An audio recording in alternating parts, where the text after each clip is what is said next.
vai chegar a hora, já, da Ana impressionar a Eliane Cantanhede com o inglês dela. Vocês vão ver. Vai ser necessário, porque a gente tem que falar da política internacional brasileira.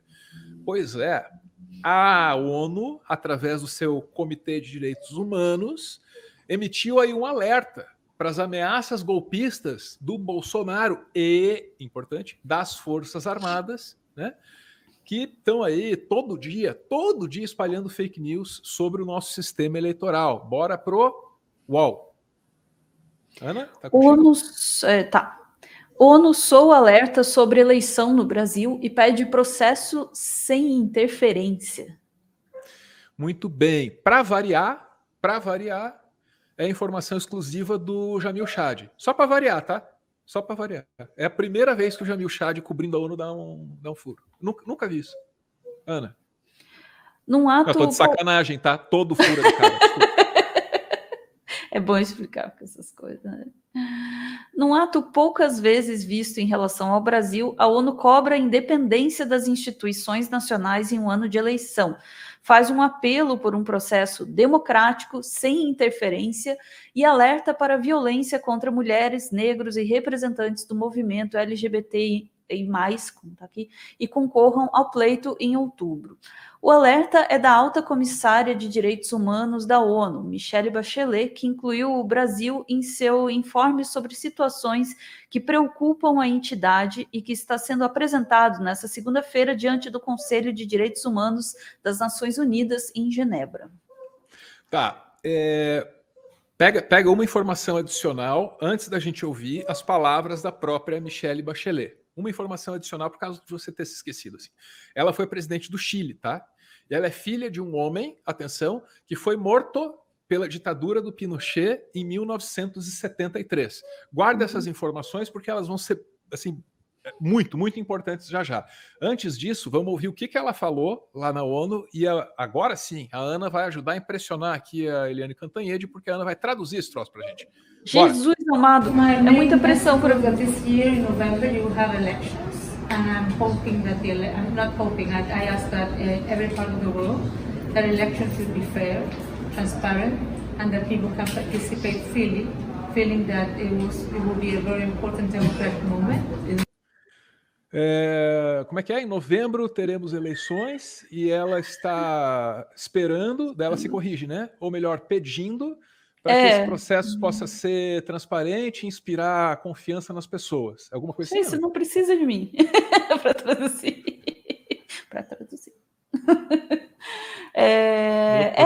Eu preciso de você para tudo. Pô, tá maluca? Segue. There should be no interferences from anywhere so that the democratic process can really be achieved. Tá, essa é a parte mais espinhosa, né? O que ela fala ali? Que não tenha interferências de nenhum lugar, para que o processo democrático possa... O finalzinho eu não peguei, mas enfim, você supõe que seja alguma coisa como... democratic process can really be achieved. Can really be o quê? Não entendi. Enfim, mas dá para entender pelo contexto, né? Ela não quer interferências no processo eleitoral brasileiro, que, de acordo com ela, é bastante confiável. Enfim, vamos seguir com o Jamil. O Arthur está dizendo ali, really be active, talvez. Pode ser. Ethic, de ética, é isso? Ativo. Ativo. Bachelet, comissária de Direitos Humanos da ONU, emite um alerta sobre a eleição brasileira e a necessidade, né, ou o pedido dela de que não haja interferência nesse processo eleitoral para que ele seja efetivo, né? Então, assim, isso acontece todo dia? Será que é todo dia que a ONU fala sobre a eleição de algum país ou não? Aí a gente tem que ouvir o Jamil Chad, que é quem traz essa informação. Da sessão do Conselho de Direitos Humanos da ONU. E é um momento em que a alta comissária para Direitos Humanos escolhe para alertar ao mundo sobre as piores situações de direitos humanos no mundo. E ela faz, obviamente, uma distribuição geográfica e vai pegando países de várias áreas do mundo, várias países ricos e países pobres, justamente para mostrar um cenário equilibrado. Ele escolhe mais ou menos entre 30 e 35 países. Isso acontece de uma forma regular, não é só hoje. E aí, nesses 30 países hoje apresentados por ela, justamente o Brasil é citado. Citado, sim, pela questão da violência policial, pela questão do racismo, pela questão da situação dos povos indígenas, tudo isso que a gente já conhece. Mas a grande novidade, e isso é algo extremamente raro, é a ONU falar do processo eleitoral no Brasil. E aí, posso te dizer, Fabiola, eu estou aqui há 22 anos. O Josias era pequeno ainda quando eu cheguei aqui. Exato. Mas a verdade é que, nesses 22 anos, é a primeira vez que eu ouço uma autoridade da ONU questionar se existe ou não a possibilidade de uma eleição democrática no país ou não. A ONU fazer um apelo por eleição democrática no Brasil significa, em outras palavras, traduzindo do diplomatês para o português, é algo muito claro. As eleições estão ameaçadas. O processo democrático está ameaçado. É isso que significa quando a ONU lança um alerta, soa um alerta em relação a um tema. É porque, justamente, ele está ameaçado. Interessante, né? Se você ligar aqui na imprensa brasileira, sempre vai ser assim, ó, os militares não embarcarão com Bolsonaro numa aventura golpista. Não tema, nossas instituições são sólidas. Mas aí, se você for ler o New York Times hoje, dia 13, você vai ler assim, ó, o novo aliado de Bolsonaro na aventura golpista, ou no questionamento do sistema eleitoral. Questionamento do sistema eleitoral, para ser fiel ao título. As Forças Armadas. Tô falando sério. Então, no New York Times, a ameaça é séria. No Comitê de Direitos Humanos da ONU, a ameaça é séria. Mas na imprensa brasileira, tá tudo bem, tá tudo firmeza, não, relaxa e tal. Mas, Ana, antes de te ouvir, queria só acrescentar aqui o histórico de conflitos entre a Michelle Bachelet, que a gente acabou de ouvir, e o Jair Bolsonaro, a quem o alerta dela se destina em última instância, tá?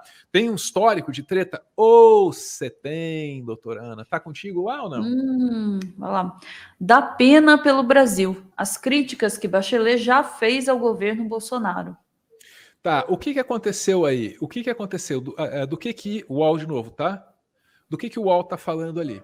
Ana, lá atrás, quando chegou no Conselho de Direitos Humanos da ONU, quando virou lá a comissária, ela falou assim, é um momento preocupante para o mundo, patati, patatá, tananã, isso e aquilo, e, né, um dos problemas aí é que o espaço democrático está diminuindo. O espaço democrático está diminuindo onde? Ah, no Brasil, aqui, ali, mas no Brasil. Aí danou-se porque o Bolsonaro, 2019, recém-eleito, pá, empoderado, se sentindo assim a última bolacha do pacote, deu de falar, Ana, do pai dela.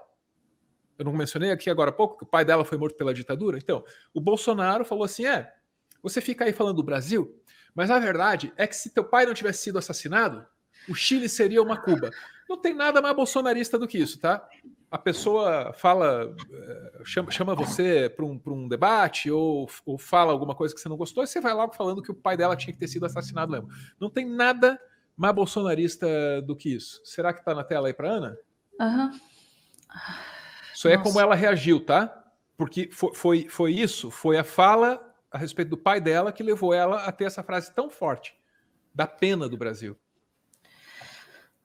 Se há uma pessoa que diz que em seu país nunca houve ditadura, que não houve tortura, que diz que a morte de meu pai por tortura permitiu que o Chile não fosse outra Cuba, a verdade é que me dá pena pelo Brasil. Ué, a pena aí não é um acoitadamento, mas de sentir mesmo que um país que elege o Bolsonaro, um cara que já tinha o histórico que já tinha falado as coisas que tinha falado, que já tinha negado a ditadura, que já tinha dito que a ditadura matou menos do que deveria, entre outras coisas que ele já tinha dito antes de ser presidente, é para ter pena mesmo do que vai acontecer, do que viria a acontecer com o país, nesse sentido, sabe? Então, tá, eu entendo, né, de onde ela diz isso, né, especialmente sendo alguém que sentiu, né, na sua família os efeitos, né, de uma ditadura. Mas, enfim, sobre o trecho e a declaração de agora, né, da Bachelet, eu acho que o Jamil fez, por falar em tradução, né, ele fez a tradução mais necessária, né, do diplomatês para o português. O que significa quando alguém diz estamos preocupados, né, quando um diplomata, quando alguém, né, numa posição internacional diz estamos preocupados com a eleição no Brasil, esperamos que ela aconteça sem interferências.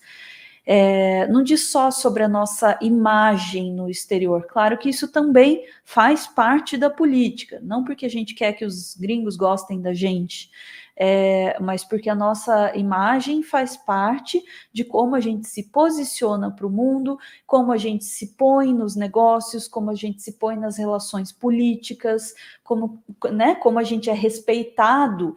A existência de um país é um acordo também, né, entre todos nós, né? Vivo falando disso, política é um acordo entre todos.